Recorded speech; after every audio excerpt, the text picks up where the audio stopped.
Bau pendingin ruangan mobil mewah yang baru saja ia beli bulan lalu seharusnya menenangkan. Tetapi bagi Anjani, aroma itu terasa mencekik.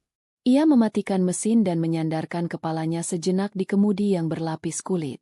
Di luar sana, gerbang otomatis rumahnya yang menjulang tinggi sudah terbuka, memperlihatkan fasad bangunan modern minimalis yang menjadi sampul majalah properti ternama. Rumah itu adalah piala kemenangannya, bukti dari semua kerja keras, lembur, dan rapat tanpa akhir yang ia lalui. Dari luar, segalanya tampak sempurna. Sebuah surga yang ia bangun dengan tangannya sendiri. Namun setiap kali ia melewati gerbang itu, dadanya terasa sesak, seolah memasuki sangkar emas yang indah namun dingin. Ia melangkah keluar dari mobil. Heels mahalnya beradu dengan lantai garasi yang bersih mengkilap. Suara itu menggema di keheningan, satu-satunya penanda kehadirannya. Di dalam rumah, ia sudah bisa menebak pemandangan apa yang akan menyambutnya. Dan benar saja, di ruang keluarga yang luas dengan sofa seharga mobil kota, Bima, suaminya, terduduk dengan mata terpaku pada layar televisi raksasa. Suara ledakan dan tembakan dari permainan video yang ia mainkan memenuhi ruangan, kontras dengan keheningan yang Anjani bawa dari luar. Di sekelilingnya, remah-remah keripik kentang dan kaleng minuman bersoda menjadi hiasan di atas meja kopi marmer yang seharusnya steril. Anjani menghela napas, berusaha menekan rasa lelah dan jengkel yang mulai merayap naik. "Aku pulang," sapanya pelan. Suaranya nyaris tenggelam oleh suara perang digital di layar. Bima hanya bergumam tanpa menoleh. Jarinya lincah menekan tombol-tombol di stik permainannya. "Oh, udah pulang, sayang," katanya dengan nada datar. Matanya tak bergeser sedikit pun dari layar. Anjani meletakkan tas tangannya di atas meja makan yang kosong. Ia melihat sekeliling. Piring-piring kotor bekas sarapan Bima masih tergeletak di sana. Asisten rumah tangga mereka hanya datang 3 kali seminggu, dan hari ini bukan salah satunya. Anjani yang seharusnya bisa beristirahat, kini harus berhadapan dengan kekacauan kecil yang ditinggalkan suaminya. Ia membuka kulkas 2 pintu yang canggih, mencari sebotol air dingin untuk meredakan tenggorokannya yang kering. "Gimana tadi di kantor?" tanya Bima, masih dari posisi yang sama. Pertanyaan itu terasa seperti formalitas kosong, sebuah skrip yang ia hafal tanpa memahami maknanya. "Seperti biasa, melelahkan. Ada beberapa masalah dengan klien baru," jawab Anjani sambil meneguk airnya. Ia berharap ada pertanyaan lanjutan, mungkin sebuah tawaran untuk memijat bahunya atau sekadar mendengarkan keluh kesahnya. Tapi yang ia dapatkan hanyalah keheningan yang diisi oleh suara tembakan dari televisi. Setelah beberapa menit yang canggung, Bima akhirnya menekan tombol jeda pada permainannya. Ia memutar tubuhnya di sofa, menatap Anjani dengan senyum yang dulu selalu berhasil meluluhkan hati Anjani. Senyum yang kini terasa lebih seperti alat daripada ungkapan perasaan. "Sayang," panggilnya dengan nada manja. "Aku ada ide bisnis baru nih. Bagus banget prospeknya." Anjani merasakan perutnya sedikit melilit. Ia sudah hafal kalimat pembuka ini. Ini adalah kali kelima dalam setahun terakhir. Ide bisnis yang selalu terdengar cemerlang di awal, namun berakhir tanpa jejak, bersama dengan uang puluhan juta yang ia berikan sebagai modal. "Ide apa lagi, Bim?" tanyanya, berusaha menjaga suaranya tetap netral. "Investasi di kafe kopi kekinian. Teman aku yang punya. Dia butuh suntikan dana buat buka cabang baru. Untungnya nanti bagi hasil. Aku udah hitung-hitung, dalam 6 bulan juga udah balik modal." Jelasnya dengan semangat yang dibuat-buat. Matanya berbinar. Sebuah pertunjukan yang sudah sangat Anjani kenal. Anjani diam sejenak, menimbang-nimbang. Ia ingin sekali percaya. Ia ingin melihat Bima, suaminya, pria yang ia nikahi 3 tahun lalu karena pesona dan janji-janji manisnya, akhirnya menjadi pria yang bertanggung jawab. Ia rindu pada Bima yang dulu, yang penuh semangat saat mereka baru memulai hubungan, sebelum pria itu memutuskan untuk berhenti dari pekerjaannya dengan alasan mencari jati diri, dan tak pernah bekerja lagi sejak itu. "Berapa yang kamu butuhkan?" tanya Anjani pada akhirnya. Suaranya lebih pelan dari yang ia inginkan. Wajah Bima langsung cerah. "Nggak banyak kok, sayang. Untuk awal, 150 cukuplah. Itu udah termasuk sewa tempat dan alat-alat. Nanti aku yang kelola langsung. Kamu tinggal duduk manis terima hasilnya. Katanya sambil bangkit dan menghampiri Anjani, memeluknya dari belakang dan mengecup pundaknya. 150 juta. Jumlah yang tidak sedikit. Bahkan untuk Anjani. Itu adalah bonus dari proyek besar yang baru saja ia menangkan. Uang yang rencananya akan ia pakai untuk berlibur. Untuk sejenak lari dari semua tekanan ini. Tapi melihat wajah Bima yang penuh harap, penolakan terasa sulit diucapkan. Mungkin kali ini berbeda, bisiknya dalam hati. Mungkin kali ini Bima benar-benar serius. Baiklah, kata Anjani akhirnya. Besok aku transfer. Senyum kemenangan terukir di wajah Bima. Ia memeluk Anjani lebih erat. Makasih ya, sayang. Kamu memang istri terbaik di dunia. Aku janji nggak akan ngecewain kamu kali ini. Anjani hanya tersenyum tipis. Janji yang sama, harapan yang sama. Ia hanya bisa berdoa dalam hati semoga kali ini hasilnya berbeda. Saat mereka sedang berbincang, bel pintu berbunyi. Anjani mengerutkan kening. Ia tidak sedang mengharapkan tamu. Bima melepaskan pelukannya dan berlari kecil ke arah pintu. Dari ruang makan, Anjani bisa mendengar suara cerewet yang sangat ia kenal. Loh, kok sepi banget rumah segede ini? Anjani mana? Ibu Ratna, ibu mertuanya, masuk ke dalam rumah tanpa menunggu dipersilakan. Matanya yang tajam langsung memindai setiap sudut ruangan, seolah sedang melakukan inspeksi. Ia mengenakan gamis berwarna cerah dengan kerudung yang dililit rumit. Dan di lengannya tergantung sebuah tas bermerek yang Anjani tahu persis harganya, karena dialah yang membayarnya 2 bulan lalu sebagai hadiah ulang tahun. Ada Mama. Kirain siapa? Sapa Anjani, berusaha tersenyum ramah sambil menyalami tangan mertuanya. Ibu Ratna tidak membalas senyumnya. Ia hanya menepuk pelan tangan Anjani. Kamu ini baru pulang kerja? Pantesan rumah kayak kapal pecah. Suaminya nggak diurusin. Katanya dengan nada mengkritik. Matanya melirik ke arah piring kotor di meja makan. Anjani menelan ludah. Iya, Ma. Tadi di jalan macet banget. Bima, kamu udah makan, nak? Tanya Ibu Ratna pada anaknya. Nadanya berubah 180 derajat menjadi lembut dan penuh kasih sayang. Belum. Ma. Nungguin Anjani masak. Jawab Bima santai. Kembali merebahkan diri di sofa seolah kehadiran ibunya adalah hal yang wajar. Ibu Ratna berdecak. Ya ampun. Anjani, kamu itu istri macam apa? Suami pulang kerja harusnya disambut dengan makanan hangat. Ini malah dibiarin kelaparan. Masak sana cepat. Mama juga lapar. Perintah itu terasa seperti tamparan tak kasat mata. Anjani baru saja pulang dari bekerja selama 10 jam. Otaknya lelah setelah berdebat dengan klien, dan kini ia diperintahkan untuk memasak oleh mertuanya, untuk suaminya yang tidak melakukan apa-apa seharian. Tapi melawan hanya akan memicu perdebatan panjang yang akan dimenangkan oleh Ibu Ratna, dengan Bima sebagai pendukung setianya. Dengan langkah gontai, Anjani menuju dapur. Ia membuka kulkas dan mengeluarkan beberapa bahan makanan. Sambil memotong sayuran, ia bisa mendengar percakapan ibu dan anak itu di ruang keluarga. Mereka tertawa, membahas hal-hal ringan, seolah Anjani tidak ada di sana, seolah keberadaannya hanya sebagai penyedia fasilitas. Setelah hampir 1 jam berkutat di dapur, makanan pun siap. Ia menyajikannya di meja makan, sup ayam, tumis kangkung, dan beberapa potong ayam goreng. Aroma masakan yang lezat memenuhi ruangan. Makanannya sudah siap, kata Anjani. Bima dan Ibu Ratna berjalan ke meja makan. Ibu Ratna duduk dan langsung mengambil sesendok sup. Ia menyeruputnya perlahan. Ekspresinya kritis. Sup kamu ini hambar. Kebanyakan air. Kurang kaldu. Ayamnya juga agak keras. Kamu nggak pakai bumbu instan, kan?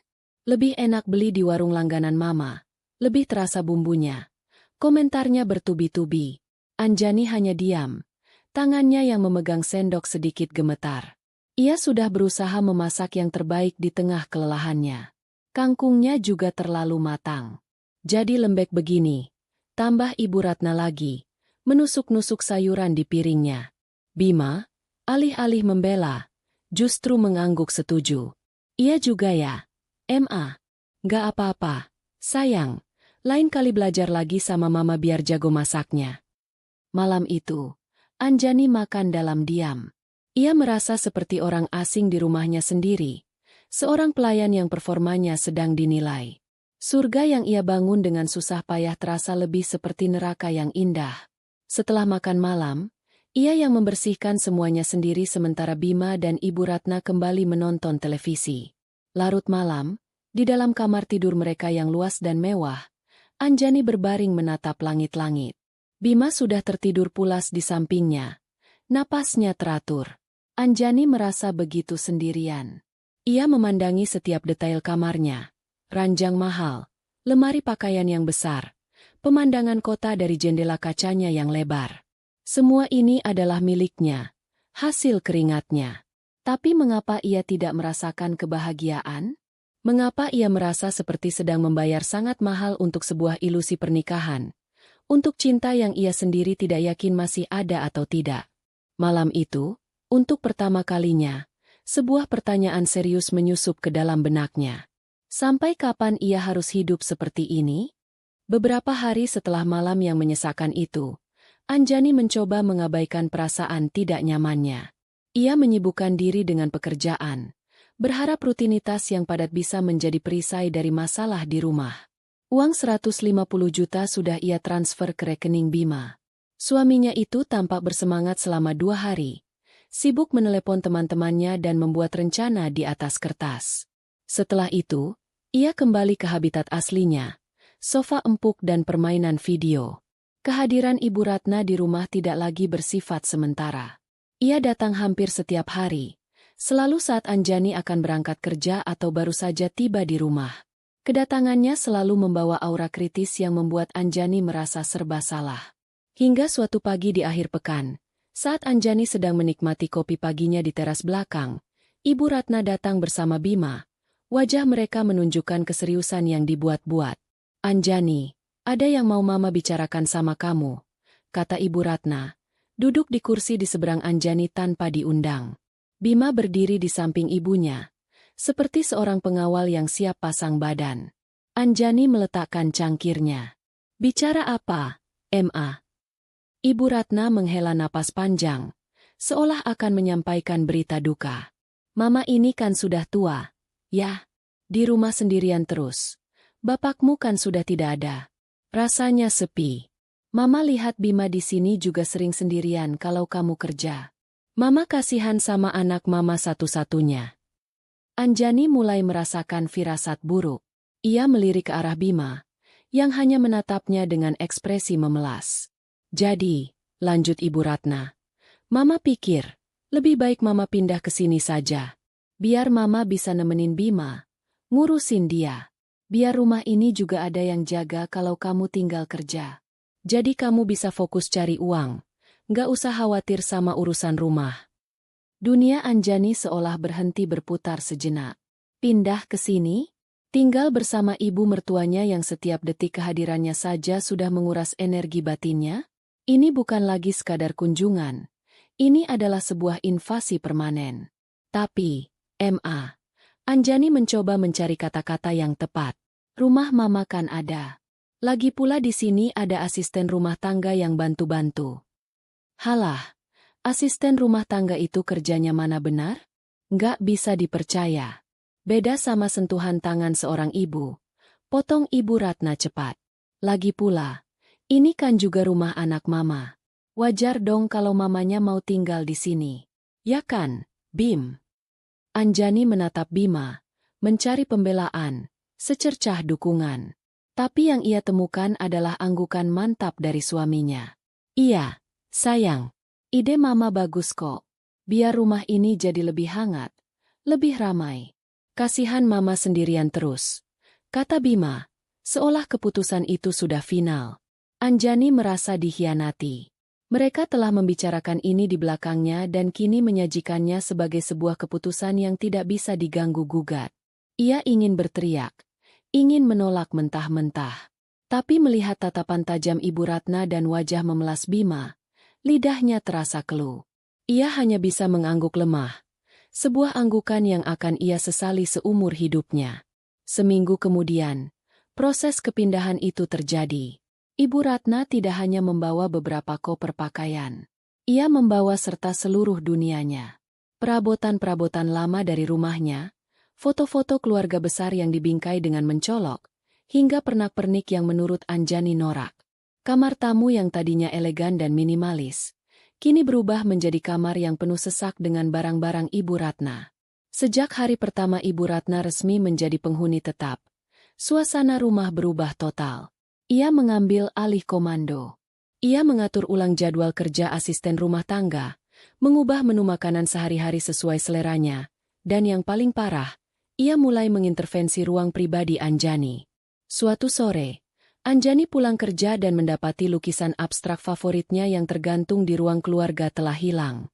Di tempatnya kini terpajang sebuah lukisan pemandangan gunung berwarna keemasan yang sangat besar dan, menurut Anjani, sangat kampungan.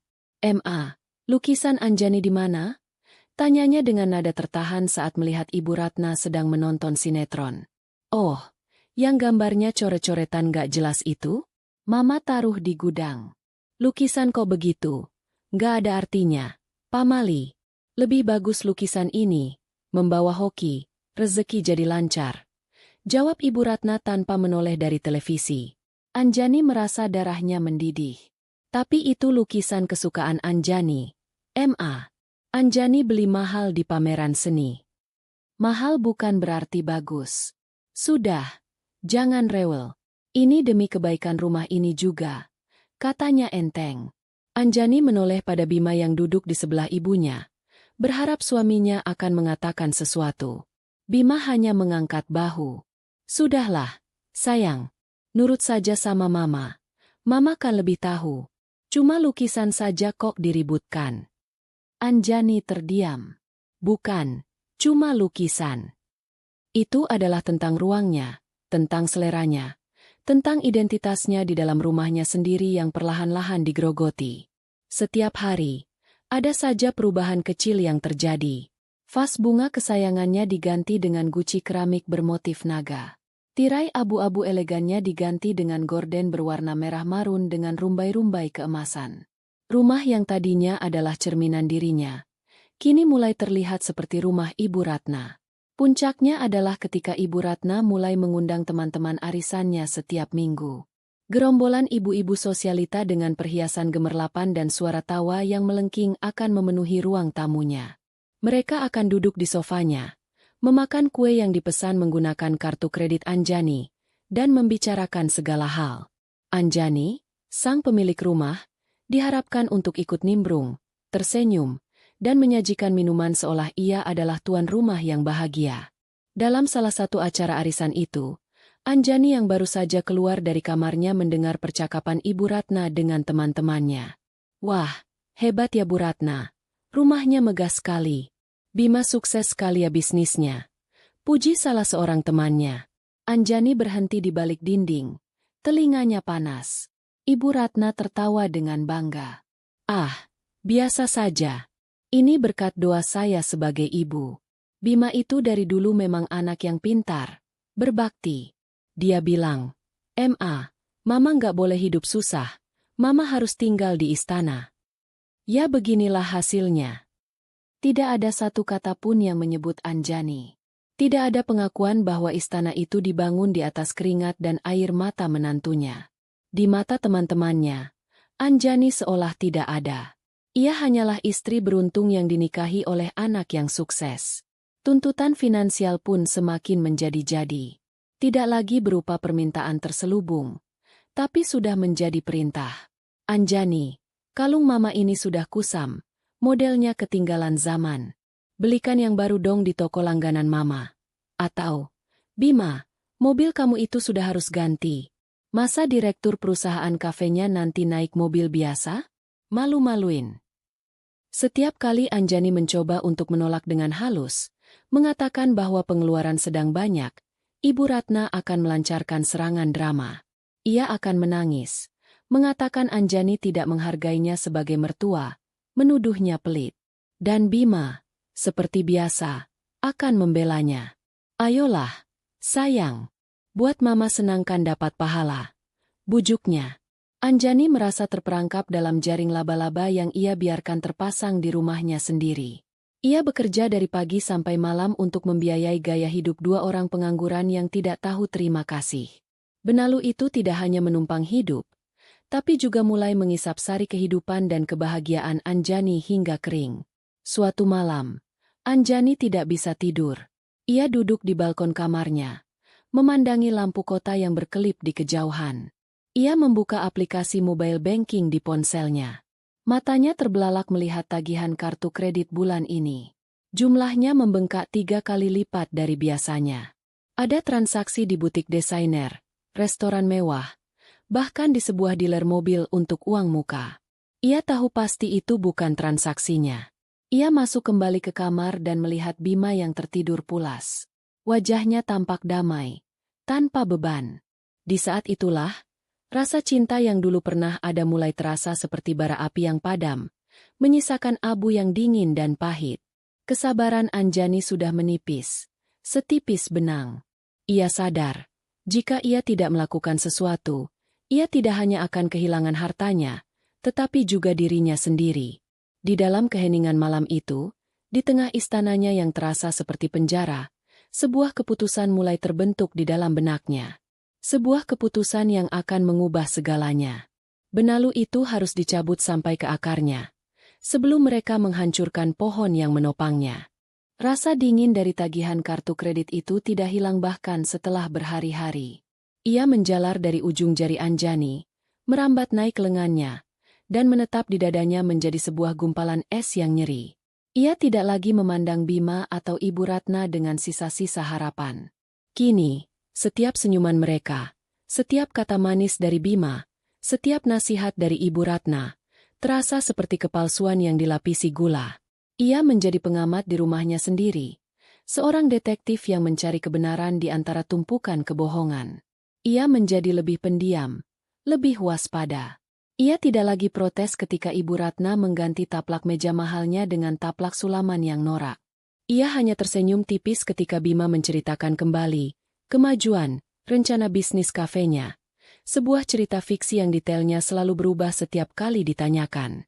Bima dan Ibu Ratna mengira Anjani akhirnya sudah pasrah, sudah menerima perannya sebagai penyedia dana tanpa banyak tanya. Mereka salah besar. Di dalam diamnya, Anjani sedang mengumpulkan kepingan-kepingan puzzle. Ia mulai dari hal-hal kecil. Saat Bima sedang asyik bermain game, ia diam-diam memeriksa riwayat pencarian di laptop suaminya. Yang ia temukan bukanlah riset pasar atau daftar pemasok biji kopi, melainkan situs-situs judi online, forum jual-beli mobil sport bekas, dan agen perjalanan mewah yang menawarkan paket liburan ke Eropa. Setiap klik adalah tusukan kecil di hatinya yang sudah babak belur. Uang yang katanya untuk modal usaha, itu menguap di halaman-halaman web yang penuh kemewahan fana. Namun, itu semua masih bukti tidak langsung. Ia butuh sesuatu yang lebih kuat. Sesuatu yang tidak bisa dibantah atau diputarbalikan oleh lidah licin Bima dan drama air mata Ibu Ratna. Kesempatan itu datang di hari yang tidak terduga. Siang itu, Anjani mendapat telepon dari kantor yang memberitahukan bahwa rapat penting sore itu dibatalkan. Ia memutuskan untuk pulang lebih awal, sebuah kemewahan yang jarang ia nikmati. Ia membayangkan bisa berendam air hangat dengan tenang sebelum dua penghuni rumahnya yang lain menyadari kehadirannya. Ia memarkir mobilnya dengan pelan, masuk ke dalam rumah melalui pintu samping yang langsung terhubung ke dapur, berusaha tidak menimbulkan suara. Rumah itu sepi. Ia mengira mereka sedang tidur siang. Anjani meletakkan tasnya dan berjalan pelan menuju kamarnya di lantai atas. Namun, saat melewati ruang kerja pribadinya yang pintunya sedikit terbuka, ia mendengar suara tawa dari arah teras belakang yang terhubung dengan ruang kerja itu. Suara Ibu Ratna, renyah dan penuh kemenangan. "Kamu itu memang hebat, Bim. Pintar sekali kamu merayu si Anjani itu. Lihat ini, tas baru Mama, edisi terbatas. Kalau bukan karena kartu kreditnya, mana mungkin Mama bisa punya," kata Ibu Ratna. Anjani membeku di tempat. Jantungnya berdebar begitu kencang hingga ia takut mereka bisa mendengarnya. Ia menempelkan telinganya lebih dekat ke celah pintu. Terdengar suara Bima tertawa. Jelas dong. Ma. Bima kan anaknya Mama. Dia itu gampang sekali. Ma. Cukup dipuji sedikit. Dibilang istri hebat. Langsung luluh. Apalagi kalau sudah dirayu di tempat tidur. Besoknya minta apa juga pasti dikasih. Dia itu kerja keras banting tulang. Ya kita yang nikmatin hasilnya. Adil, kan? Dada Anjani terasa seperti dihantam palu godam. Gampang sekali. Cukup dipuji sedikit. Kata-kata itu berdengung di telinganya. Menghapus semua kenangan manis yang pernah ada. Tapi kamu harus hati-hati. Suara Ibu Ratna kembali terdengar. Kali ini lebih serius. Jangan sampai dia tahu soal uang yang kamu pakai buat judi kemarin. Bisa gawat. Dan soal uang muka mobil itu. Bilang saja itu buat sewa ruko kafenya. Dia itu bodoh soal bisnis beginian. Kerjanya cuma di kantor. Mana ngerti dia. Tenang saja. Ma. Semuanya aman. Anjani itu percayanya sama Bima 100%. Sapi perah kita itu nggak akan curiga. Jawab Bima enteng. Sapi perah. Satu kata itu cukup. Satu kata itu merangkum semua perlakuan mereka selama ini. Ia bukan istri, bukan partner, bukan menantu. Ia hanyalah seekor sapi perah yang tugasnya menghasilkan susu tanpa henti untuk mereka minum sepuasnya. Air mata mulai menggenang di pelupuk mata Anjani. Tapi ini bukan air mata kesedihan. Ini adalah air mata kemarahan. Air mata kekecewaan yang sudah mencapai puncaknya. Ia terus mendengarkan, membiarkan setiap kata mereka menjadi racun yang membunuh sisa-sisa perasaannya. Rencana kita selanjutnya apa? Ma. Tanya Bima. Pelan-pelan. Jawab Ibu Ratna. Buat dia makin nyaman sama kita. Buat dia merasa bersalah kalau nggak nurutin kemauan kita. Kalau dia sudah benar-benar takluk, baru kamu jalankan rencana utama. Bujuk dia untuk memasukkan nama kamu di sertifikat rumah ini. Bilang saja sebagai bukti cinta, sebagai jaminan masa depan. Kalau nama kamu sudah ada di situ, kita menang telak, Bim. Mau dia nanti sadar dan marah-marah, dia tidak akan bisa mengusir kita dari istana ini. Ini akan jadi milik kita. Ide Mama memang paling top, seru Bima. Diikuti tawa mereka berdua yang terdengar seperti suara garpu yang digoreskan di atas piring. Anjani sudah mendengar cukup. Ia mundur perlahan dari pintu. Tangannya membekap mulutnya sendiri untuk menahan isakan yang siap meledak. Ia tidak lari ke kamarnya. Dengan langkah gemetar namun penuh tujuan, ia masuk ke dalam kamar mandi tamu di lantai bawah, mengunci pintu, dan menyalakan keran air sekeras mungkin. Di sana, bersandar pada dinding keramik yang dingin, ia membiarkan air matanya mengalir deras. Ia menangis bukan karena patah hati. Ia menangis karena kebodohannya sendiri. Bagaimana bisa ia begitu buta? Bagaimana bisa ia membiarkan dirinya dimanfaatkan sedemikian rupa? Semua tanda-tanda itu sudah ada. Semua bendera merah sudah berkibar. Tapi ia memilih untuk mengabaikannya demi sebuah ilusi pernikahan yang bahagia. Topeng kebaikan mereka telah terbuka. Di baliknya, ia tidak melihat suami dan mertua, melainkan dua predator yang licik dan serakah. Percakapan tadi adalah bukti yang ia butuhkan. Bukti yang tak terbantahkan, yang terukir langsung di dalam benaknya. Setelah tangisnya reda, yang tersisa adalah kekosongan yang dingin. Cinta, kasih sayang, dan harapan yang pernah ia pupuk untuk Bima kini mati total, berubah menjadi abu. Dari abu itulah, sesuatu yang baru mulai tumbuh. Sebuah keteguhan yang dingin dan tajam seperti bilah pisau. Ia tidak akan lagi menjadi korban. Ia tidak akan membiarkan mereka memenangkan permainan ini. Ia membasuh wajahnya, menatap pantulan dirinya di cermin. Matanya merah dan bengkak, tapi sorotnya berbeda. Sorot mata seorang wanita yang telah dikhianati namun menolak untuk dihancurkan. Ia tidak akan melakukan konfrontasi sekarang. Itu terlalu bodoh, terlalu gegabah. Mereka akan mengelak, memutarbalikan fakta, dan ia akan kembali terjebak dalam drama mereka. Ia akan memainkan permainan mereka. Ia akan memakai topengnya sendiri. Topeng istri yang patuh dan menantu yang baik. Ia akan membiarkan mereka berpikir bahwa mereka selangkah di depan. Ia akan membiarkan mereka terbuai dalam keserakahan mereka. Sementara itu, di belakang layar, ia akan merancang kehancuran mereka. Ia akan mengumpulkan setiap bukti, setiap transaksi, setiap kebohongan, hingga ia memiliki amunisi yang cukup untuk meledakkan dunia palsu mereka. Anjani keluar dari kamar mandi dengan senyum tipis di wajahnya. Ia berjalan ke teras belakang, di mana Bima dan Ibu Ratna masih bersantai. "Loh, sayang, sudah pulang? Kok nggak ada suaranya?" sapa Bima, sedikit terkejut. "Iya, Mas. Tadi rapat dibatalkan, jadi aku pulang cepat," jawab Anjani dengan suara yang dibuat seramah mungkin. "Wah, lagi santai ya, Ma. Mau Anjani buatkan teh?" Ibu Ratna dan Bima saling berpandangan sejenak, lalu tersenyum. Mereka tidak melihat badai yang tersembunyi di balik senyum menantunya. Mereka hanya melihat sapi perah mereka telah kembali ke kandang, siap untuk diperah lagi.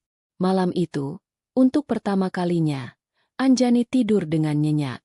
Karena kini ia tidak lagi tidur dengan harapan, melainkan dengan sebuah rencana. Perubahan dalam diri Anjani begitu halus sehingga Bima dan Ibu Ratna tidak menyadarinya. Di permukaan, Anjani menjadi istri dan menantu idaman versi mereka.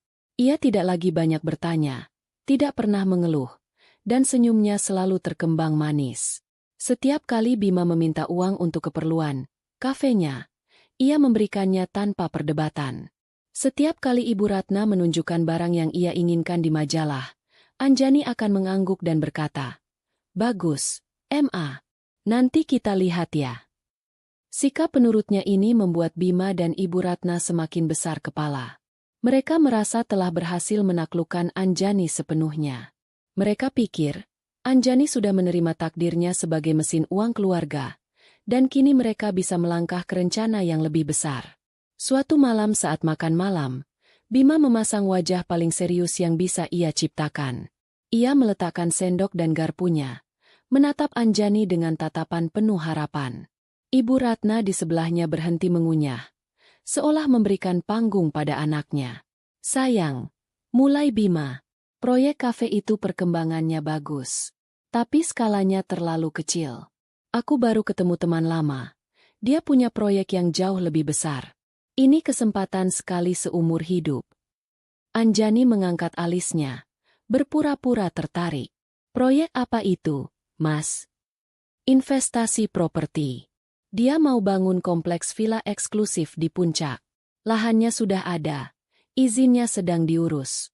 Dia butuh beberapa investor besar lagi. Keuntungannya bisa sampai 300% dalam 2 tahun. Jelas Bima, mengulangi kalimat yang sepertinya sudah ia hafal baik-baik. Ibu Ratna menimpali. "Betul, Anjani. Mama sudah lihat proposalnya. Bagus sekali. Ini bisa jadi passive income buat kalian seumur hidup. Nanti kamu nggak perlu kerja terlalu keras lagi." Sebuah kebohongan yang manis. Anjani hampir tertawa mendengarnya.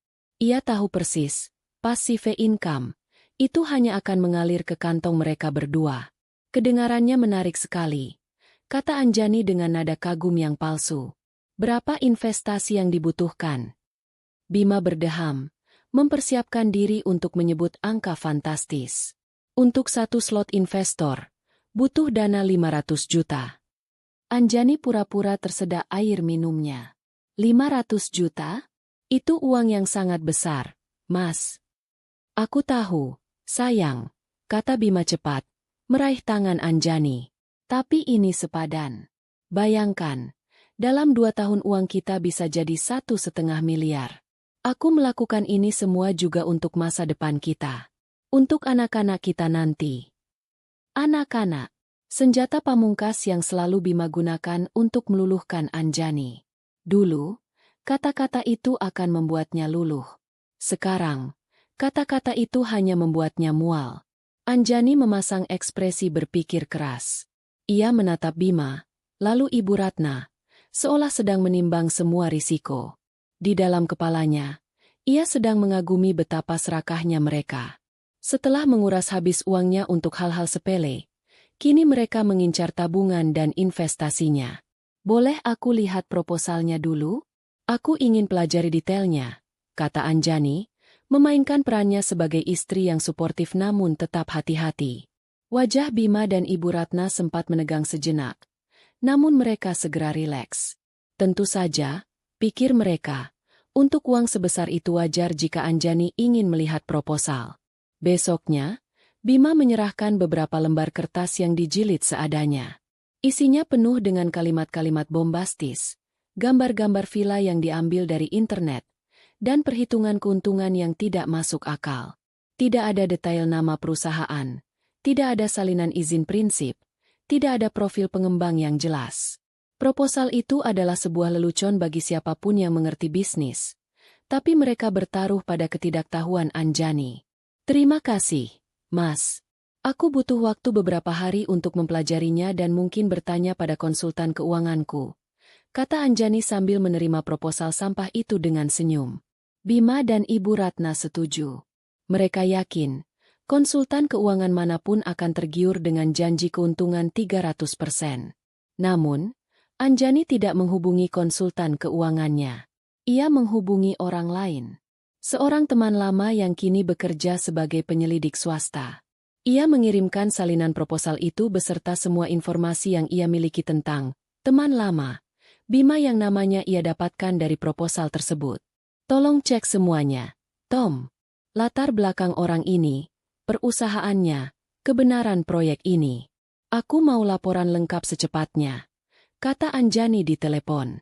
Sambil menunggu hasil penyelidikan, Anjani terus memainkan sandiwaranya. Ia akan bertanya pada Bima tentang detail-detail proyek itu di meja makan, membuat Bima kelabakan menjawab karena ia sendiri tidak tahu apa-apa. Lokasi persisnya di sebelah mana, Mas? Apa sudah ada analisis dampak lingkungan? Tanyanya, yang dijawab Bima dengan, itu semua urusan teknis, sayang. Kamu nggak perlu pusing. Seminggu kemudian, sebuah email masuk ke ponsel Anjani. Isinya adalah laporan lengkap dari temannya. Anjani membacanya di dalam mobilnya yang terparkir di basement kantor, tempat di mana ia bisa sendirian. Setiap kalimat dalam laporan itu mengkonfirmasi dugaannya. Teman lama, Bima ternyata memiliki catatan penipuan di beberapa kota. Perusahaan yang tercantum di proposal adalah perusahaan fiktif. Alamat kantornya adalah sebuah ruko kosong yang disewakan. Dan proyek villa eksklusif itu tidak pernah ada. Lahan yang fotonya dipajang di proposal adalah tanah milik negara.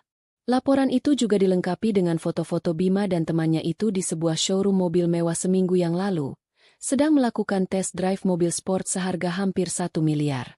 Ada juga bukti transfer uang muka mobil itu, yang sumbernya dari salah satu kartu kredit tambahan milik Anjani. Semuanya jelas sekarang. 500 juta itu bukanlah investasi. Itu adalah harga sebuah mobil sport untuk Bima dan sisa uangnya untuk mereka habiskan sesuka hati. Anjani menutup email itu. Tangannya tidak gemetar. Ia tidak merasakan sakit hati lagi. Yang ia rasakan adalah ketenangan yang menakutkan. Ia sudah punya semua yang ia butuhkan. Bukti kebohongan, bukti penipuan, bukti niat jahat. Amunisinya sudah penuh. Malam itu, ia pulang dengan senyum yang lebih lebar dari biasanya. Ia menghampiri Bima dan Ibu Ratna yang sedang menonton televisi dengan wajah berseri-seri. Mas, aku punya kabar baik, katanya. Mereka berdua langsung menoleh, penuh antisipasi. Aku sudah bicara dengan orang keuanganku, dan aku sudah pelajari proposalnya. Aku setuju, kata Anjani dengan mantap. Wajah Bima dan Ibu Ratna langsung bersinar seperti lampu sorot. Mereka tidak bisa menyembunyikan kegembiraan mereka. Ibu Ratna bahkan sampai memeluk Anjani. Mama tahu kamu memang menantu yang paling pintar dan paling baik. Bima meraih kedua tangan Anjani dan menciumnya. Terima kasih, sayang. Terima kasih. Aku janji, kamu tidak akan menyesal. Masa depan kita akan cerah. Aku butuh waktu beberapa hari untuk mencairkan beberapa investasiku. Mungkin akhir pekan ini uangnya sudah siap, tambah Anjani. Tidak masalah. Tidak masalah sama sekali, kata Bima cepat. Malam itu, rumah mewah itu diisi oleh perayaan kecil. Bima memesan makanan paling mahal, membuka sebotol anggur koleksi Anjani tanpa izin. Mereka tertawa dan bersulang untuk proyek besar mereka, untuk masa depan cerah mereka. Anjani ikut mengangkat gelasnya yang hanya berisi air putih. Ia ikut tersenyum melihat euforia mereka. Ia membiarkan mereka menikmati kemenangan palsu ini. Ia membiarkan mereka terbang setinggi mungkin dalam hayalan mereka. Ia tahu, semakin tinggi mereka terbang, semakin keras mereka akan jatuh saat ia memotong sayap mereka. Perangkapnya sudah terpasang. Tali jerat sudah melingkari leher mereka. Yang perlu ia lakukan sekarang hanyalah menunggu saat yang tepat untuk menariknya. Akhir pekan yang ditunggu-tunggu oleh Bima dan Ibu Ratna tiba dengan langit yang cerah. Bagi mereka, ini adalah akhir pekan penantian sebelum panen besar. Bagi Anjani, ini adalah akhir pekan sebelum eksekusi. Pagi itu, ia dengan sengaja menunjukkan layar ponselnya pada Bima saat mereka sarapan. Di sana, terpampang sebuah gambar tangkapan layar palsu yang telah ia siapkan dengan teliti. Sebuah notifikasi dari aplikasi perbankan yang menunjukkan transfer sebesar 500 juta rupiah sedang dalam proses.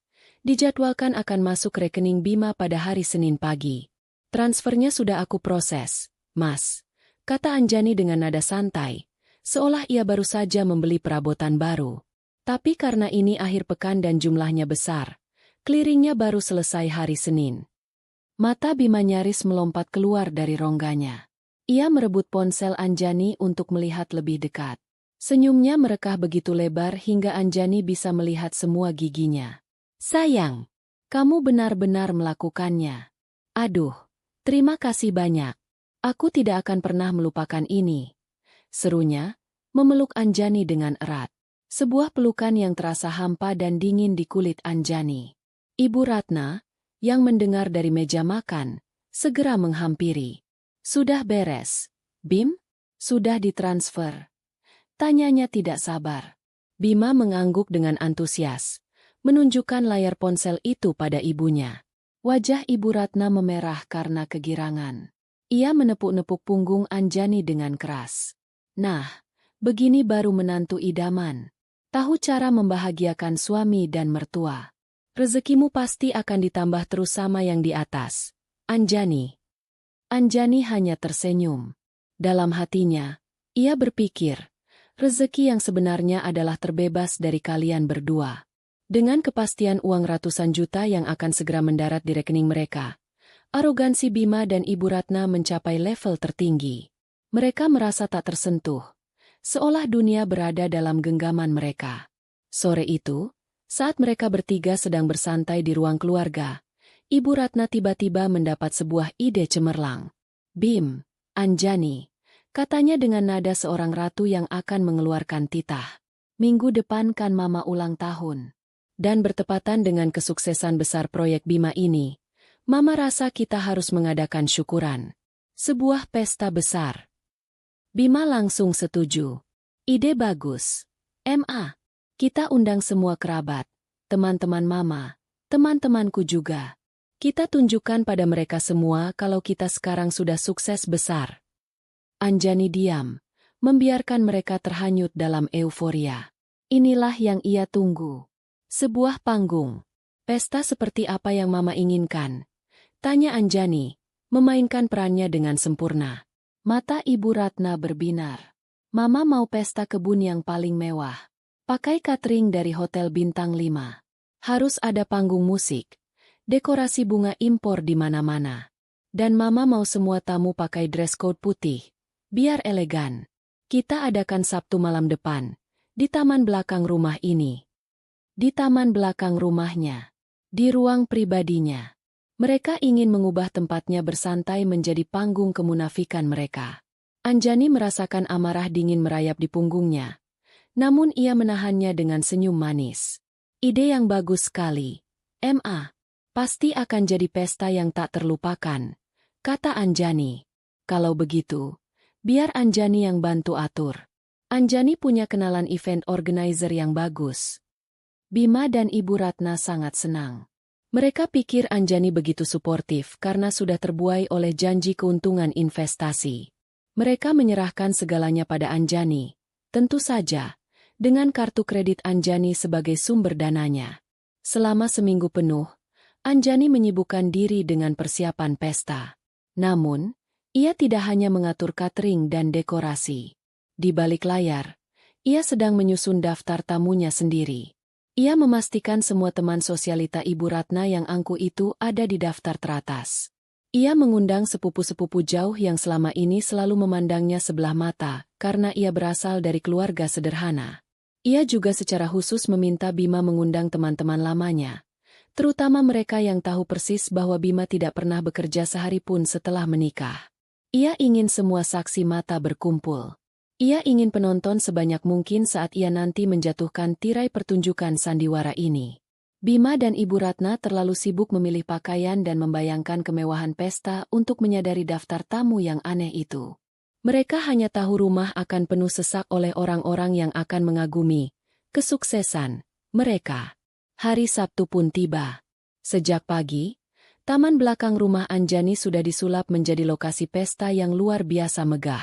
Tenda-tenda putih elegan didirikan, meja-meja bundar ditutup taplak sutra, dan ribuan bunga lili dan mawar putih menghiasi setiap sudut. Sebuah panggung kecil dengan latar belakang nama Ibu Ratna yang ditulis dengan huruf keemasan berdiri di salah satu sisi. Anjani mengawasi semua persiapan itu dari jendela kamarnya dengan perasaan aneh. Ia merasa seperti seorang jenderal yang sedang meninjau medan perang sesaat sebelum pertempuran dimulai. Ia memilih gaunnya dengan hati-hati. Bukan gaun yang paling mahal atau paling mencolok di lemarinya. Ia memilih sebuah gaun terusan berwarna biru tua yang sederhana namun memancarkan aura kekuatan dan keanggunan. Ia menata rambutnya dengan simpel dan memakai riasan tipis. Malam ini, ia tidak ingin terlihat seperti korban yang glamor.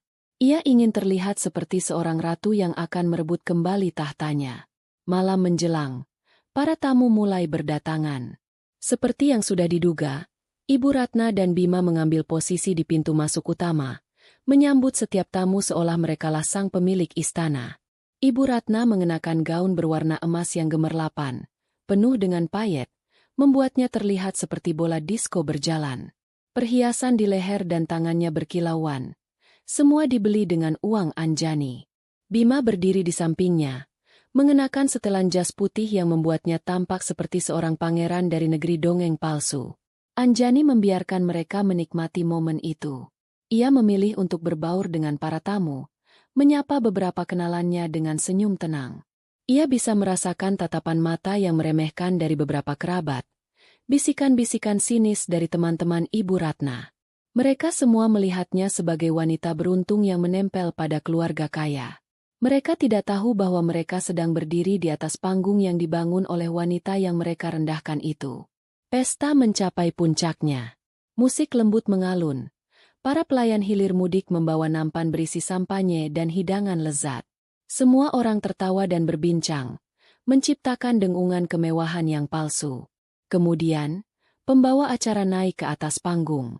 Hadirin sekalian, tamu-tamu yang terhormat, sekarang tibalah saat yang kita nanti-nantikan. Mari kita sambut bersama wanita yang sedang berulang tahun sekaligus ibunda dari putra kebanggaan kita, Bapak Bima. Inilah dia, Ibu Ratna.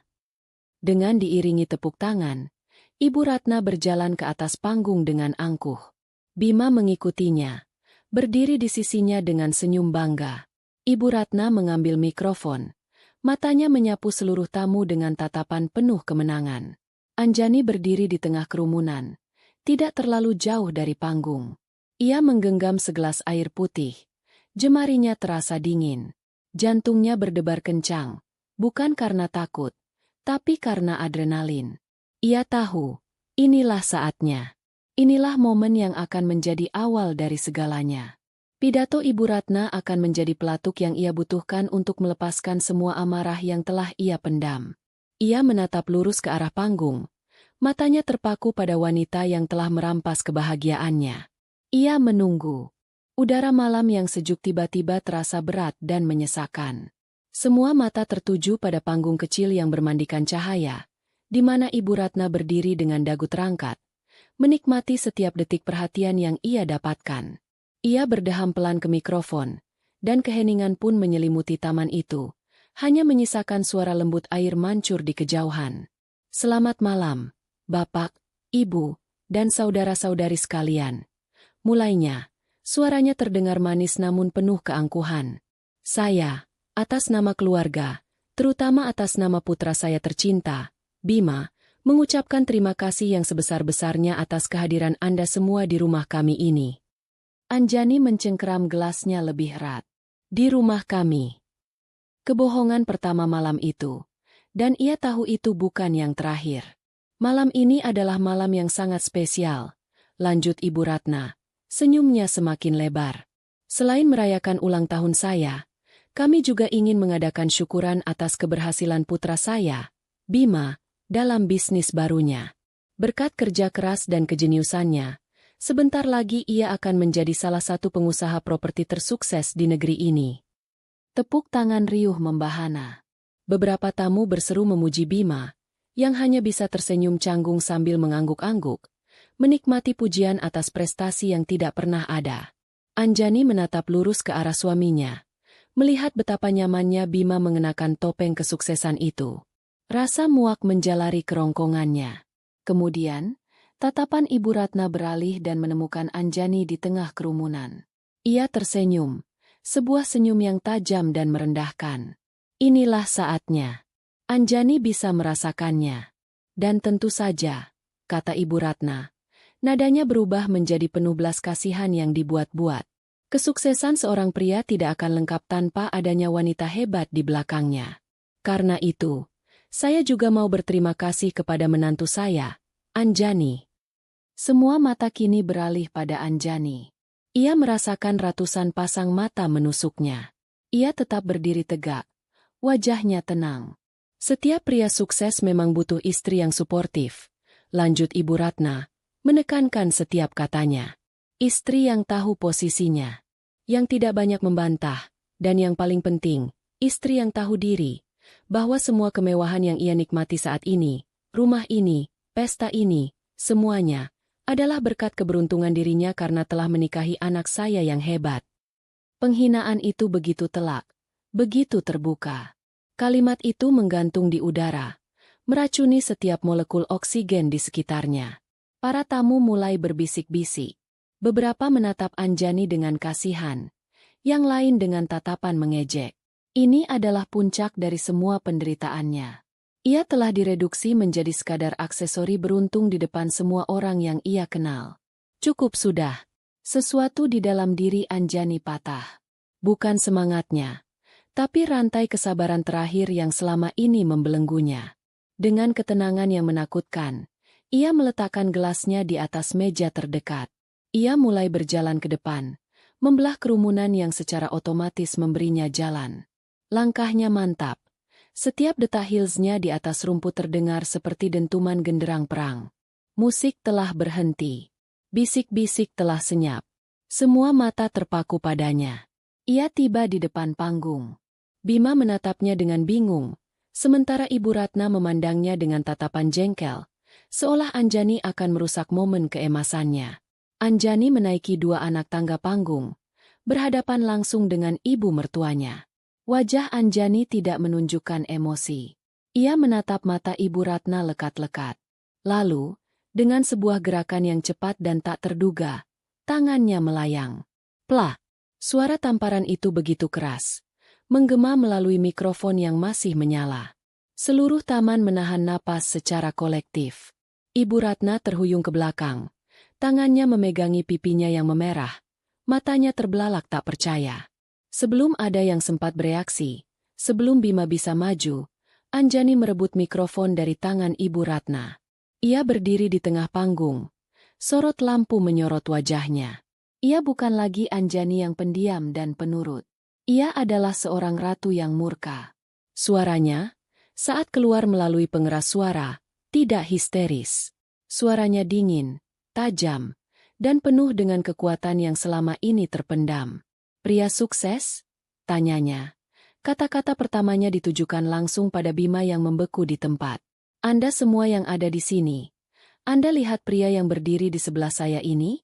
Namanya Bima. Suami saya. Ibunya baru saja mengatakan bahwa dia adalah seorang pengusaha sukses. Malam ini, saya ingin memberitahu Anda semua tentang kesuksesan suami saya yang sebenarnya.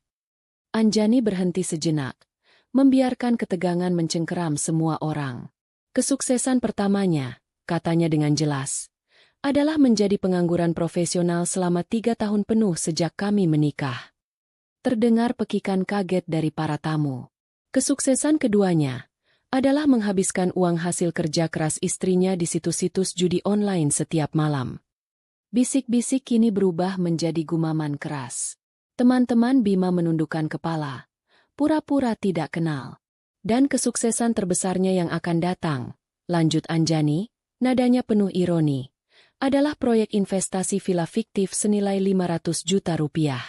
Sebuah proyek penipuan yang uangnya ia rencanakan untuk membeli sebuah mobil sport baru untuk dirinya sendiri. Bima menjadi pucat pasi. Anjani, hentikan. Apa yang kamu bicarakan? Serunya panik. Aku belum selesai, potong Anjani. Matanya berkilat marah. Ia mengeluarkan ponselnya, dengan cepat menyambungkannya ke proyektor yang telah disiapkan event organizer untuk menampilkan foto-foto. Dalam sekejap, di layar besar di belakang panggung, muncul bukti-bukti yang telah ia kumpulkan. Tangkapan layar dari situs judi, laporan dari penyelidik swasta, dan puncaknya, sebuah foto besar yang menunjukkan Bima dan rekan bisnisnya sedang tersenyum lebar di dalam sebuah mobil Ferrari merah di sebuah showroom. Kerumunan tamu meledak dalam keterkejutan. Semua topeng kesopanan telah luntur. Kini yang ada hanyalah cemoohan dan tatapan jijik yang diarahkan pada Bima dan Ibu Ratna. Ibu Ratna, yang telah pulih dari keterkejutannya, mencoba merebut kembali mikrofon sambil berteriak. Pembohong! Kau menantu tidak tahu diuntung. Durhaka kau! Anjani dengan mudah menepisnya. Ia menatap lurus ke arah ibu mertuanya yang gemetar karena marah. Dan Anda, desisnya ke mikrofon. Anda yang menyebut saya beruntung? Andalah yang beruntung, karena selama ini saya masih berbaik hati membiarkan Anda dan anak pemalas Anda ini tinggal dan makan gratis di rumah saya. Ia kemudian berbalik, menyapukan pandangannya ke seluruh tamu yang terdiam. Suaranya kembali menggelegar, penuh dengan otoritas yang tak terbantahkan. Pesta ini, katanya, diselenggarakan di rumah saya. Dibiayai seluruhnya dengan uang hasil jerih payah saya. Dan ironisnya, pesta ini digunakan untuk merayakan kebohongan yang dirancang oleh 2 orang benalu yang telah saya tampung selama ini. Ia menatap Bima dan Ibu Ratna dengan tatapan dingin yang menusuk. Dan sekarang, saya nyatakan. Anjani berhenti sejenak, membiarkan kata-katanya meresap. Pesta ini sudah selesai. Pernyataan Anjani menggantung di udara seperti vonis hukuman mati. Pesta ini sudah selesai. Selama beberapa detik yang terasa seperti selamanya, tidak ada yang bergerak. Para tamu, pembawa acara, para pelayan, semuanya membeku, terperangkap dalam keterkejutan kolektif. Panggung yang tadinya menjadi pusat kemegahan, kini menjadi panggung sandiwara yang paling memalukan. Kemudian, keheningan itu pecah. Bukan oleh tepuk tangan, melainkan oleh bisikan-bisikan yang menyebar seperti api. Para tamu saling berpandangan, wajah mereka campuran antara kaget, iba, dan sebagian besar, kenikmatan menyaksikan drama tingkat tinggi. Beberapa orang yang merasa tidak nyaman mulai bergerak perlahan menuju pintu keluar, tidak ingin terlibat lebih jauh. Ibu Ratna adalah yang pertama sadar dari keterkejutannya. Penghinaan di depan teman-teman sosialitanya adalah pukulan yang tak tertahankan baginya. Wajahnya yang pucat kini memerah karena amarah. Matanya menyala-nyala. Perempuan gila, pekiknya. Suaranya melengking tanpa bantuan mikrofon. Ia menerjang maju, berusaha mencakar wajah Anjani. Tidak tahu terima kasih. Setelah semua yang kami berikan padamu. Anjani, yang sudah menduga reaksi ini, dengan tenang melangkah mundur. Bima, yang akhirnya berhasil menggerakkan kakinya yang terasa seperti jeli, menahan ibunya. "Ma, sudah Ma, jangan bikin ribut," katanya panik. Lalu ia menoleh pada Anjani, memasang wajah memelas yang dulu selalu berhasil. Sayang, sudah dong. Jangan begini. Kita bisa bicarakan ini baik-baik. Jangan bikin malu keluarga kita di depan semua orang. Anjani menatap suaminya dengan dingin. Mikrofon masih ada di tangannya. Ia mengangkatnya kembali ke bibirnya.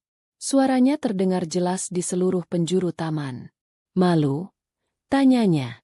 Rasa malu itu seharusnya milikmu, Bima. Dan satu lagi. Ia berhenti sejenak. Matanya menusuk tepat ke mata Bima. Keluarga? Kita sudah bukan keluarga lagi. Kata-kata itu adalah paku terakhir di peti mati pernikahan mereka. Bima terhuyung mundur seolah benar-benar dipukul. Anjani kemudian mengalihkan pandangannya ke arah dua orang petugas keamanan berbadan tegap yang sejak awal ia sewa untuk berjaga di pintu masuk. Ia telah mengantisipasi kemungkinan ini. Pak, panggilnya dengan nada memerintah yang tenang namun tegas. Tolong kesini sebentar. Kedua petugas itu segera naik ke atas panggung, berdiri di sisi Anjani, menciptakan benteng manusia di antara dirinya dan dua orang yang kini menatapnya dengan kebencian. Tolong pastikan, kata Anjani kepada para petugas itu. Namun matanya tetap tertuju pada Bima dan Ibu Ratna. Dua orang ini tidak menyentuh saya. Dan tolong awasi mereka saat mereka mengemasi barang-barang mereka. Mengemasi barang? Wajah Bima dan Ibu Ratna berubah dari marah menjadi tidak percaya. Apa maksudmu? Desis Bima. Anjani tidak menjawabnya. Ia menatap lurus ke arah mereka berdua. Sorot matanya tak terbantahkan. Ia adalah pemilik tempat ini, pemilik hidupnya sendiri, dan malam ini, ia mengambil kembali semuanya. Ini rumahku, katanya. Setiap kata diucapkan dengan penekanan yang berat. Dibangun dengan uangku, hasil kerja kerasku. Kalian berdua hanya tamu di sini. Dan malam ini, waktu berkunjung kalian sudah habis. Ia mengangkat pergelangan tangannya, melihat jam tangannya yang elegan. Kalian punya waktu 1 jam untuk naik ke atas, mengambil semua barang pribadi yang kalian bawa saat pertama kali datang ke rumah ini, dan pergi dari sini. 1 jam. Tidak lebih. Dimulai dari sekarang. Ibu Ratna tertawa histeris. Mengusir kami? Kamu tidak bisa mengusir kami. Bima ini suamimu. Dan aku ini ibunya. Mertuamu. Kamu mau jadi menantu durhaka? Status suami akan segera berakhir. Surat cerai akan sampai di tanganmu minggu depan. Jawab Anjani tenang. Tatapannya beralih ke Bima. Dan status mertua gugur bersamaan dengan itu. Jadi, ya, aku bisa. Dan aku sedang melakukannya. Bima menggelengkan kepalanya. Masih tidak percaya. Ia mencoba taktik terakhirnya. Manipulasi emosional. Anjani, kumohon, jangan begini. Aku tahu aku salah. Aku minta maaf. Tapi jangan usir aku. Di mana aku harus tinggal? Kita sudah membangun hidup bersama di sini. Rengeknya, suaranya bergetar. Kamu tidak membangun apa-apa. Bima, kamu hanya menumpang. Dan sekarang tumpanganmu sudah sampai di tujuan. Balas Anjani tanpa ampun. Melihat anaknya gagal, Ibu Ratna mencoba taktik andalannya, drama. Ia tiba-tiba terhuyung, memegangi dadanya. Napasnya tersengal-sengal. Aduh, jantungku, sakit sekali. Keluhnya, tubuhnya merosot ke lantai panggung. Kau mau membunuh orang tua, hah? Dasar perempuan kejam. Tidak punya hati. Beberapa tamu yang masih tersisa tampak khawatir. Tapi Anjani tidak bergeming. Ia sudah terlalu sering melihat pertunjukan ini. Drama Anda sudah tidak laku lagi di sini, Bu, katanya datar. Waktu Anda terus berjalan. Sisa 50 menit. Jika Anda butuh ambulans, saya bisa panggilkan. Tapi tujuannya bukan ke rumah sakit, melainkan ke rumah lama Anda, tempat di mana seharusnya Anda berada. Ancaman itu berhasil. Ibu Ratna, menyadari aktingnya sia-sia, berhenti mengerang. Ia menatap Anjani dengan kebencian murni sebelum bangkit berdiri dengan bantuan Bima. Kekalahan terpampang jelas di wajah mereka. Mereka tidak punya senjata lagi untuk melawan. Ayo, Ma, kata Bima pelan. Suaranya serak karena malu. Ia menarik tangan ibunya, menuruni panggung. Di bawah tatapan para tamu yang tersisa dan di bawah pengawalan 2 petugas keamanan, mereka berdua berjalan memasuki rumah. Anjani mengikuti dari belakang, menjaga jarak. Ia berdiri di ruang tengah, mengawasi saat mereka naik ke lantai 2. Ia bisa mendengar suara pintu dibanting, laci-laci ditarik dengan kasar. Suara kemarahan dan frustrasi.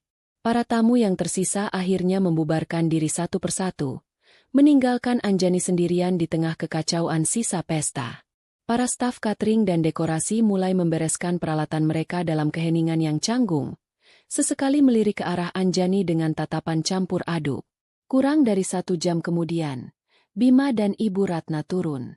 Mereka masing-masing menyeret 2 koper besar. Wajah mereka kuyu dan penuh amarah. Anjani memperhatikan isi koper mereka. Ia melihat sebuah tas bermerek yang pernah ia belikan untuk Ibu Ratna menyembul keluar. "Tunggu," kata Anjani. Suaranya menghentikan langkah mereka. "Sudah kubilang, hanya barang-barang yang kalian bawa. Bukan barang-barang yang kubelikan. Ini hadiah. Berarti sudah jadi milikku," bentak Ibu Ratna. "Hadiah yang diberikan berdasarkan kebohongan tidak sah," balas Anjani dingin. "Tinggalkan semua barang yang kubeli di rumah ini. Tas, perhiasan, jam tangan, semuanya. Kalau tidak, saya akan menyuruh satpam memeriksa koper kalian satu persatu di depan gerbang." Itu adalah penghinaan terakhir. Dengan tangan gemetar karena marah, Ibu Ratna mengeluarkan tas dan beberapa kotak perhiasan dari kopernya, membantingnya ke lantai. Bima juga dengan enggan melepaskan jam tangan mahal dari pergelangan tangannya dan meletakkannya di atas meja. Mereka akhirnya berjalan menuju pintu keluar. Sebuah prosesi yang terasa sangat lambat dan memalukan. Saat melewati Anjani, Bima berhenti sejenak. "Kamu akan menyesali ini, Anjani," desisnya. Anjani hanya menatapnya. "Penyesalan terbesarku adalah tidak melakukan ini lebih cepat." Mereka pun keluar. Anjani mengikuti mereka sampai ke teras, melihat mereka berjalan gontai menuju gerbang. Ia melihat mobil Bima, sebuah sedan kelas menengah yang juga ia belikan, terparkir di garasi. "Kunci mobilnya letakkan di pos satpam," teriaknya. Bima berhenti, mengepalkan tangannya, lalu dengan kasar melempar kunci mobil ke arah pos satpam sebelum akhirnya berjalan keluar gerbang bersama ibunya, menghilang ke dalam kegelapan malam. Gerbang otomatis yang tinggi itu menutup dengan pelan, mengeluarkan suara mendesis yang terasa final. Suara itu seolah menjadi penanda berakhirnya sebuah babak yang panjang dan menyakitkan dalam hidup Anjani. Ia berdiri di sana, di ambang pintu rumahnya, sendirian di tengah sisa-sisa pesta dan puing-puing pernikahannya. Kemenangan ini terasa berat, sepi, namun juga membebaskan. Setelah gerbang tertutup, keheningan yang datang terasa begitu pekat hingga hampir memekakan telinga. Suara musik telah mati. Bisik-bisik para tamu telah lenyap. Yang tersisa hanyalah Anjani dan rumahnya yang berantakan. Taman belakangnya, yang beberapa jam lalu dipenuhi tawa dan kemewahan palsu, kini tampak seperti medan perang setelah pertempuran usai. Gelas-gelas kosong, piring-piring kotor, serbet-serbet kusut, dan kelopak-kelopak bunga yang terinjak-injak menjadi saksi bisu drama yang baru saja terjadi. Anjani tidak langsung bergerak.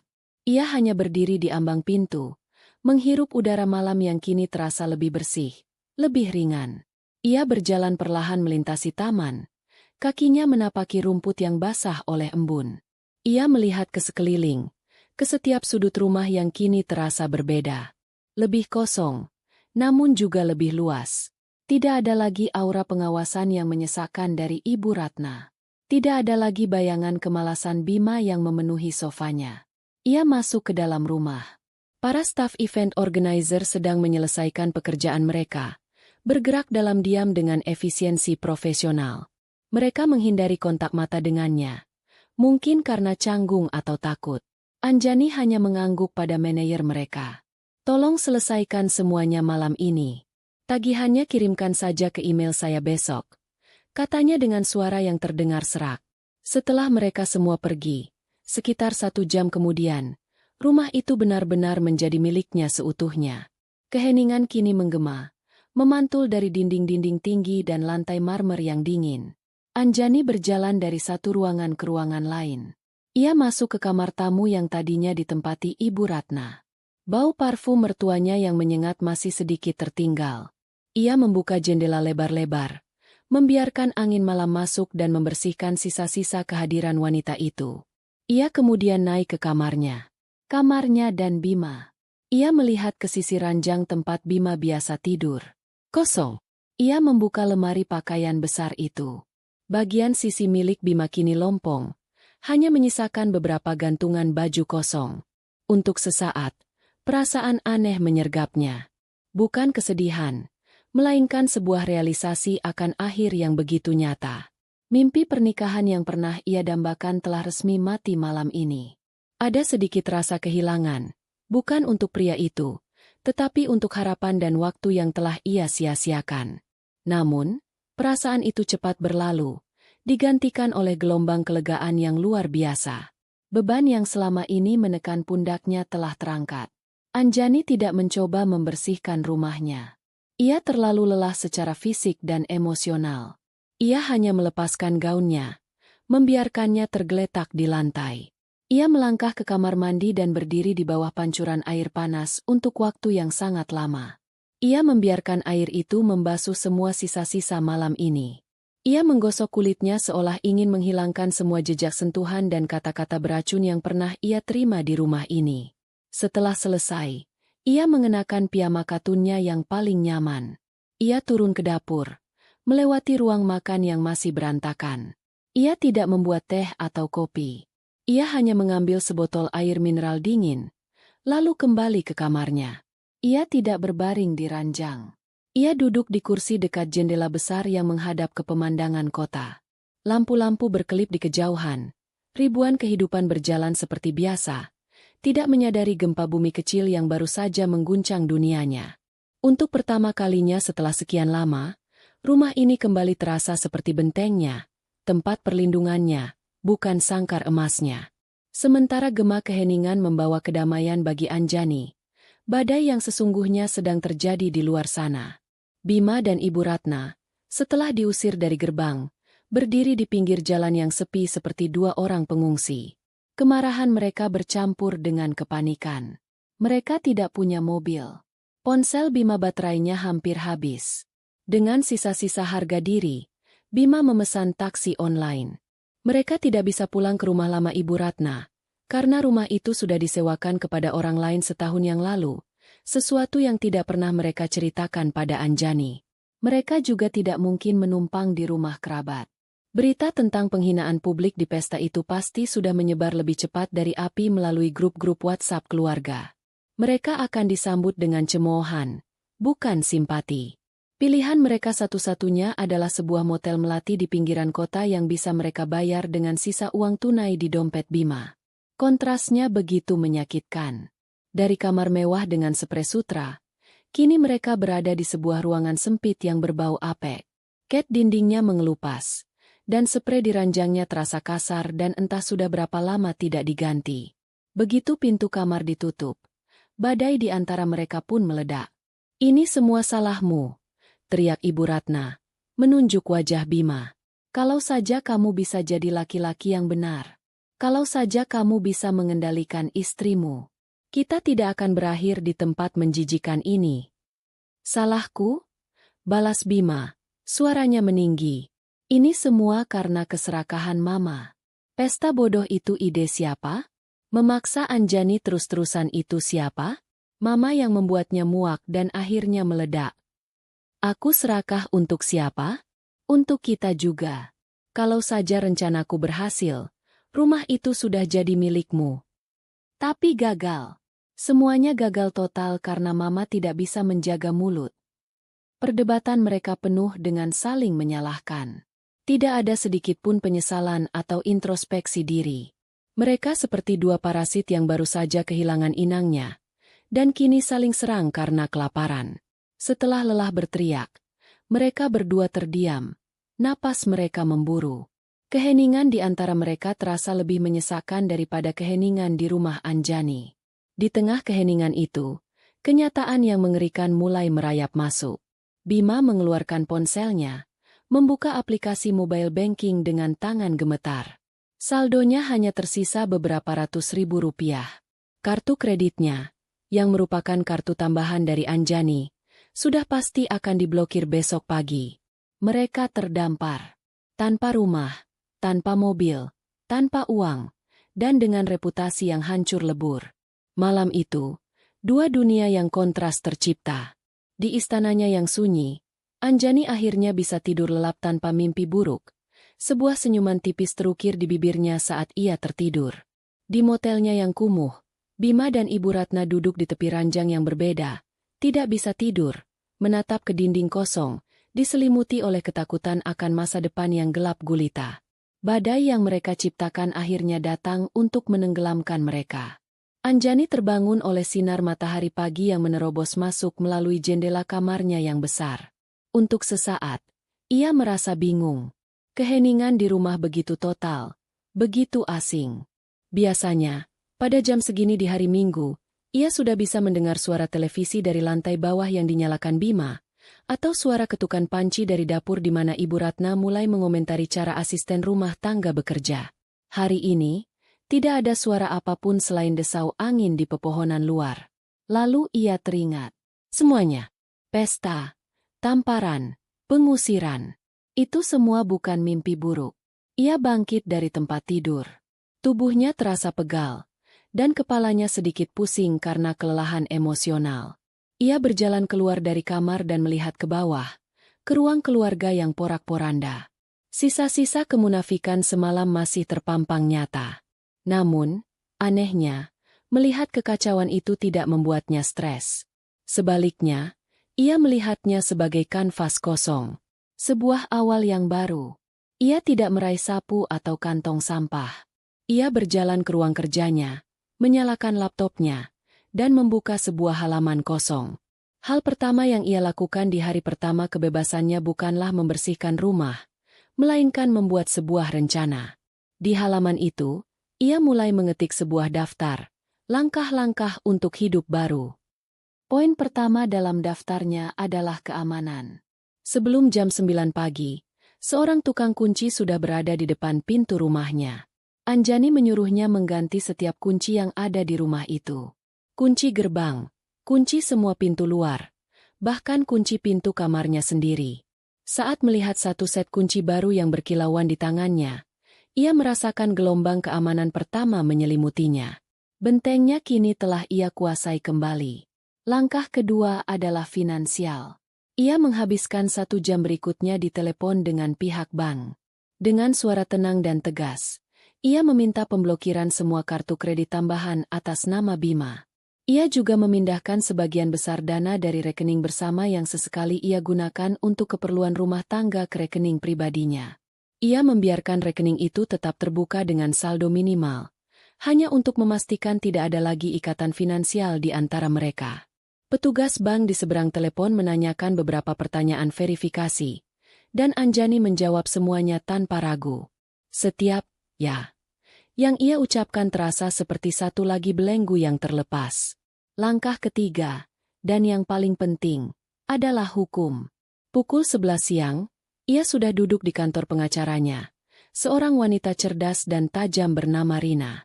Anjani tidak menangis atau bercerita dengan emosional. Dengan kepala dingin, ia menceritakan semua yang telah terjadi selama 3 tahun pernikahannya, dari manipulasi finansial kecil hingga rencana penipuan besar yang terakhir.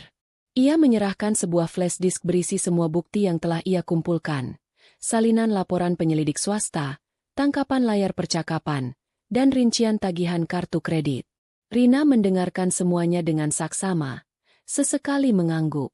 Setelah Anjani selesai, Rina menatapnya dengan kekaguman. "Bu Anjani, Anda lebih kuat dari yang Anda sadari," katanya. "Dengan semua bukti ini, proses perceraian ini akan berjalan mulus. Kita akan mengajukan gugatan cerai dengan alasan penipuan dan eksploitasi ekonomi. Anda tidak perlu khawatir.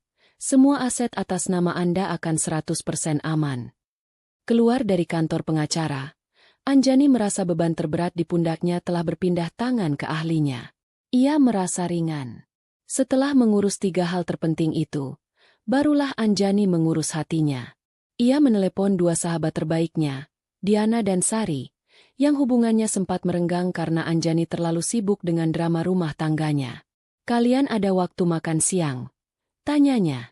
Mereka bertemu di sebuah kafe kecil yang nyaman. Saat melihat Anjani berjalan masuk, Diana dan Sari langsung memeluknya erat. Mereka sudah mendengar desas-desus tentang pesta semalam dari teman-teman mereka yang hadir. "Kami sangat mengkhawatirkanmu," kata Diana.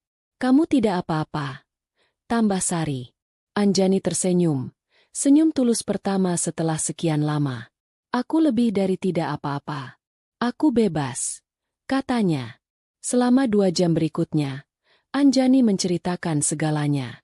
Kali ini, ia membiarkan dirinya menjadi rapuh. Ia menceritakan tentang rasa sepinya, tentang kebodohannya karena terlalu cinta, tentang rasa sakit saat mendengar percakapan di balik pintu. Sahabat-sahabatnya mendengarkan tanpa menghakimi. Mereka tidak mengatakan, "Sudah kami bilang," meskipun Anjani tahu mereka pasti pernah memikirkannya. Mereka hanya memegang tangannya, memberinya kekuatan, dan sesekali membuatnya tertawa dengan lelucon-lelucon kecil. Makan siang itu terasa seperti terapi. Ia sadar, ia tidak sendirian. Ia hanya lupa di mana harus mencari dukungan yang tulus. Saat sedang menikmati kopi, ponsel Anjani bergetar. Sebuah pesan masuk dari nomor yang tidak dikenal. Ia membukanya, dan ternyata itu adalah Bima, menggunakan nomor baru. Pesannya panjang dan penuh dengan klise penyesalan. "Anjani sayang, aku tahu aku salah besar. Aku minta maaf atas semuanya. Aku terlalu takut dan bodoh. Aku hanya ingin membuatmu bangga. Aku tidak bermaksud menyakitimu. Mama juga sangat menyesal dan sekarang beliau sedang sakit karena terlalu banyak pikiran. Tolong beri aku 1 kesempatan lagi. Kita bisa mulai semuanya dari nol. Aku masih sangat mencintaimu. Tolong balas, sayang."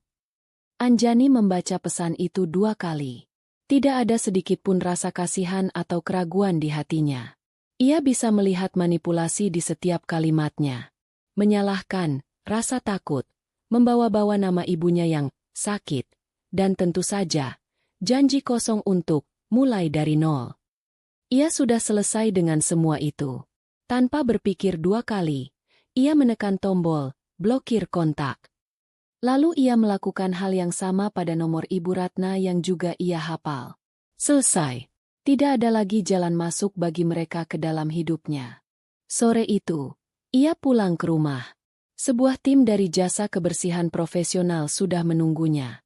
Ia membiarkan mereka menangani kekacauan di taman dan ruang keluarga. Sementara itu, ia melakukan pembersihannya sendiri. Ia naik ke kamarnya, mengambil beberapa kotak kardus kosong yang besar. Dengan metodis, ia mulai mengosongkan bagian lemari milik Bima. Ia melipat setiap kemeja, setiap celana, semua pakaian yang pernah ia belikan. Ia mengumpulkan semua sepatu, jam tangan, dan aksesori lain yang tertinggal. Ia tidak melakukannya dengan marah. Ia melakukannya dengan perasaan lega, seolah sedang membersihkan jamur beracun dari rumahnya. Ia juga berkeliling rumah, mengumpulkan semua jejak kehadiran Ibu Ratna. Lukisan gunung keemasan yang norak itu ia turunkan dengan hati-hati. Guci naga, taplak meja sulaman, semua pernak-pernik yang merusak seleranya ia masukkan ke dalam kotak. Ia bahkan mencabut semua sprei di kamar tamu dan memasukkannya ke dalam kantong sampah. Terakhir, ia mengumpulkan semua foto pernikahan mereka. Bingkai-bingkai foto yang tadinya menghiasi meja dan dinding, kini ia lepaskan satu persatu. Ia menatap wajahnya sendiri di foto-foto itu. Wajah seorang wanita yang lebih muda, penuh harapan, namun naif. Ia tidak membenci wanita itu. Ia justru merasa kasihan padanya. Ia memasukkan semua bingkai itu ke dalam kotak terakhir. Malamnya, setelah para petugas kebersihan selesai dan rumahnya kembali bersih dan rapi, ia menelepon sebuah yayasan panti asuhan. Ia menyumbangkan semua pakaian dan barang-barang Bima yang masih layak pakai. Sementara kotak berisi barang-barang Ibu Ratna dan foto-foto pernikahan, ia letakkan di luar untuk diambil oleh truk sampah keesokan paginya. Ia berdiri di tengah ruang keluarganya yang kini terasa lebih luas. Lukisan abstrak kesayangannya sudah kembali tergantung di dinding. Rumah itu kembali bernapas dengan kepribadiannya. Ia lelah, sangat lelah, tapi ini adalah jenis lelah yang memuaskan. Seperti lelah setelah menyelesaikan pekerjaan besar. Puing-puing pernikahannya, puing-puing kepercayaan yang hancur, telah ia bersihkan. Kini, di atas tanah yang bersih itu, ia siap untuk membangun sesuatu yang baru, sesuatu yang lebih kuat, sesuatu yang benar-benar miliknya. 1 tahun berlalu. Musim berganti, membawa serta angin perubahan yang menyembuhkan. Bagi Anjani, 1 tahun itu adalah periode transformasi. Ia tidak hanya bertahan hidup setelah badai. Ia belajar menari di tengah hujan dan menanam taman baru setelahnya. Proses perceraiannya berjalan lebih cepat dari yang diperkirakan. Dengan bukti-bukti kuat yang ia miliki, Bima dan pengacaranya tidak punya celah untuk menuntut harta gonogini atau tunjangan apapun. Surat cerai itu akhirnya tiba di tangannya. Selembar kertas yang terasa seperti tiket kebebasan. Ia tidak merayakannya dengan pesta, melainkan dengan sebuah perjalanan solo selama 2 minggu ke Jepang.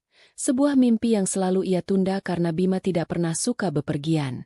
Di sana, di antara kuil-kuil yang tenang dan kota-kota yang ramai, ia menemukan kembali dirinya. Ia menemukan kembali Anjani yang pemberani, yang cerdas, yang menikmati kesendirian tanpa merasa kesepian. Ia kembali ke Indonesia sebagai wanita yang utuh. Perubahan itu terpancar dalam setiap aspek kehidupannya. Di kantor, ia menjadi pemimpin yang lebih inspiratif. Energi negatif yang selama ini terkuras oleh drama rumah tangganya kini ia salurkan sepenuhnya ke dalam pekerjaan. Ia memimpin sebuah proyek ekspansi perusahaan ke pasar regional, sebuah pencapaian yang membuatnya semakin dihormati di dunianya. Ia tidak lagi bekerja keras untuk membuktikan nilainya pada siapapun, melainkan karena ia mencintai apa yang ia lakukan. Kehidupan pribadinya juga berkembang. Rumahnya yang dulu terasa seperti penjara, kini menjadi pusat kehangatan. Hampir setiap akhir pekan, ia mengundang Diana, Sari, dan teman-teman dekat lainnya untuk makan malam atau sekadar menonton film.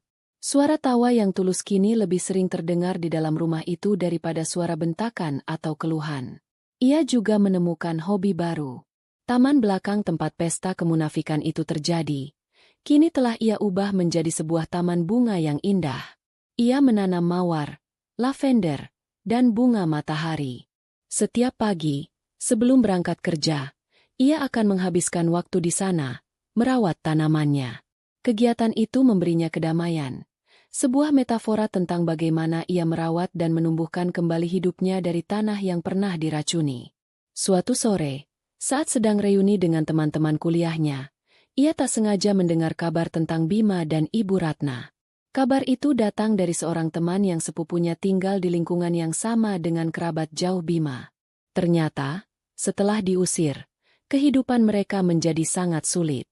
Tanpa akses ke uang Anjani dan dengan reputasi yang hancur, tidak ada kerabat yang mau menampung mereka dalam waktu lama. Ibu Ratna terpaksa menjual sisa-sisa perhiasan emas lamanya untuk menyewa sebuah rumah petak kecil di gang yang sempit.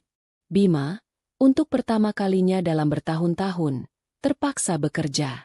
Tanpa pengalaman dan keahlian yang memadai, satu-satunya pekerjaan yang bisa ia dapatkan adalah sebagai staf penjualan di sebuah toko elektronik dengan gaji pas-pasan.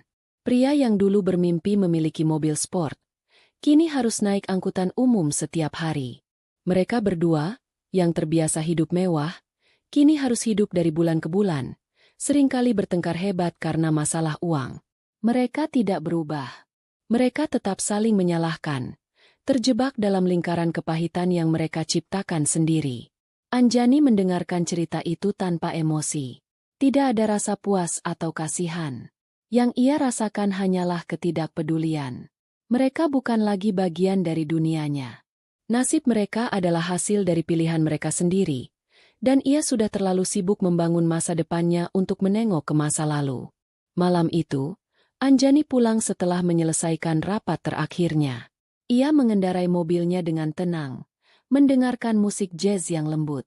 Ia melewati gerbang rumahnya, dan lampu taman yang menyala otomatis menyambutnya dengan hangat.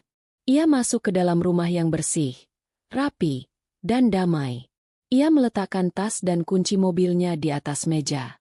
Ia bisa merasakan keheningan, tetapi ini bukan keheningan yang kosong. Ini adalah keheningan yang penuh dengan kedamaian. Ia membuat secangkir teh kamomil kesukaannya, lalu berjalan menuju pintu kaca yang mengarah ke taman belakang. Ia membukanya, dan aroma bunga-bunga yang ia tanam menyambutnya. Langit senja diwarnai dengan sapuan oranye dan ungu yang indah. Ia duduk di kursi rotan yang nyaman, kursi yang sama di mana ia pernah duduk dan merasa seperti orang asing di rumahnya sendiri. Kini, ia merasa begitu menyatu dengan tempat itu. Ia menyesap tehnya perlahan. Matanya memandangi bunga-bunga yang bergoyang lembut di tiup angin. Disinilah ia sekarang. Seorang wanita yang telah melewati badai tergelap dalam hidupnya dan keluar menjadi lebih kuat, lebih bijaksana, dan lebih bahagia. Ia telah meruntuhkan istana palsu yang dibangun di atas kebohongan, dan membangun kembali istananya sendiri di atas fondasi harga diri, keberanian, dan kemandirian. Sebuah senyum tulus dan damai terkembang di wajahnya. Ia tidak lagi membutuhkan pangeran atau raja untuk merasa lengkap. Ia adalah ratu di istananya sendiri. Dan fajar yang baru di hidupnya terasa begitu cerah dan penuh harapan.